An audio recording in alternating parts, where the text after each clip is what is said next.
जय श्री कृष्णा। आमलकी एकादशी की कथा और महत्व। धर्मराज युधिष्ठिर बोले, हे जनार्दन, फाल्गुन मास की शुक्ल पक्ष की एकादशी का क्या नाम है तथा इसकी विधि क्या है? कृपा करके आप मुझे बताइए। श्री भगवान बोले, हे राजन, फाल्गुन मास के शुक्ल पक्ष की एकादशी का नाम आमलकी एकादशी है। इस व्रत के करने से समस्त पाप नष्ट हो जाते हैं तथा इसके प्रभाव से 1000 गोदान का फल प्राप्त होता है।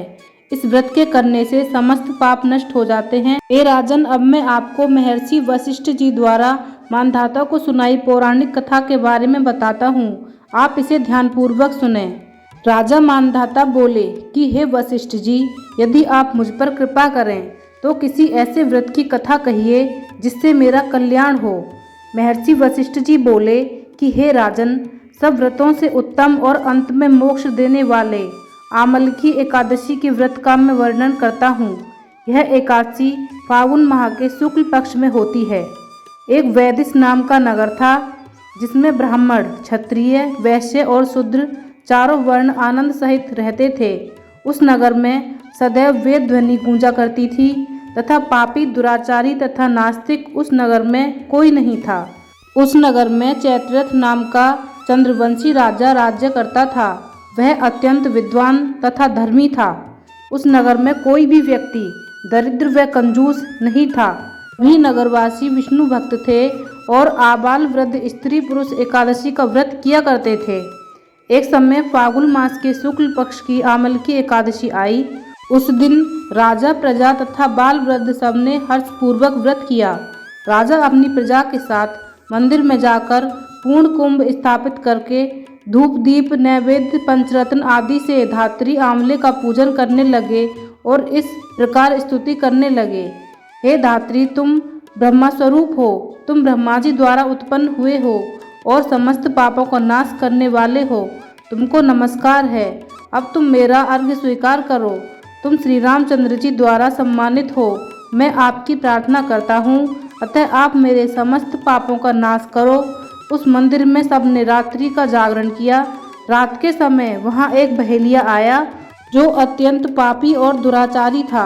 वह अपने कुटुंब का पालन जीव हत्या करके किया करता था। भूख और प्यास से अत्यंत व्याकुल वह बहेलिया इस जागरण को देखने के लिए मंदिर के एक कोने में बैठ गया और विष्णु भगवान तथा एकादशी महात्म्य की कथा सुनने लगा। इस प्रकार अन्य मनुष्यों की भांति उसने भी सारी रात जागकर बिता दी। प्रातःकाल होते ही सब लोग अपने घर चले गए तो बहेलिया भी अपने घर चला गया। घर जाकर उसने भोजन किया। कुछ समय बीतने के पश्चात उस बहेलिये की मृत्यु हो गई। अगर उस आमलकी एकादशी के व्रत तथा जागरण से उसने राजा विदुरथ के घर जन्म लिया और उसका नाम वशुरथ रखा गया। युवा होने पर वह चतुरंगिनी सेना के सहित तथा धन्य धान्य से युक्त होकर 10,000 ग्रामों का पालन करने लगा। वह तेज में सूर्य के समान, क्रांति में चंद्रमा के समान, वीरता में भगवान विष्णु के समान और क्षमा में पृथ्वी के समान था। वह अत्यंत धार्मिक, सत्यवादी, कर्मवीर और भगवान विष्णु का भक्त था। वह प्रजा का समान भाव से पालन करता था। दान देना उसका नित्य कर्तव्य था। एक दिन राजा शिकार खेलने के लिए गया। दैवयोग से वह मार्ग भूल गया और दिशा ज्ञान न रहने के कारण उसी वन में एक वृक्ष के नीचे सो गया। थोड़ी देर बाद पहाड़ी मलेच्छ वहां पर आ गए और राजा को अकेला देखकर मारो मारो शब्द करते हुए राजा की ओर दौड़े। मलेच्छ कहने लगे कि इसी दुष्ट राजा ने हमारे माता पिता, पुत्र पौत्र आदि अनेक संबंधियों को मारा है तथा देश से निकाल दिया है, अतः इसको अवश्य मारना चाहिए। ऐसा कहकर वे मलेच्छ उस राजा को मारने दौड़े और अनेक प्रकार के अस्त्र शस्त्र उसके ऊपर फेंके।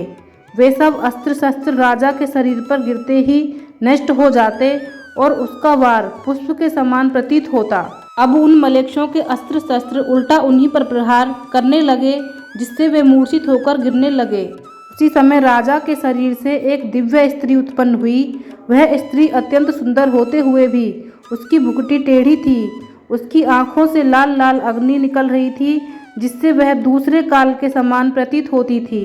वह स्त्री मलेच्छों को मारने दौड़ी और थोड़ी ही देर में उसने सब मलेच्छों को काल के गाल में पहुंचा दिया। जब राजा सोकर उठा तो उसने मलेच्छों को मरा हुआ देखकर कहा कि इन शत्रुओं को किसने मारा है? इस वन में मेरा कौन हितैषी रहता है? वह ऐसा विचार कर ही रहा था कि आकाशवाणी हुई, हे राजा, इस संसार में विष्णु भगवान के अतिरिक्त कौन तेरी सहायता कर सकता है? इस आकाशवाणी को सुनकर राजा अपने राज्य में आ गया और सुखपूर्वक राज्य करने लगा।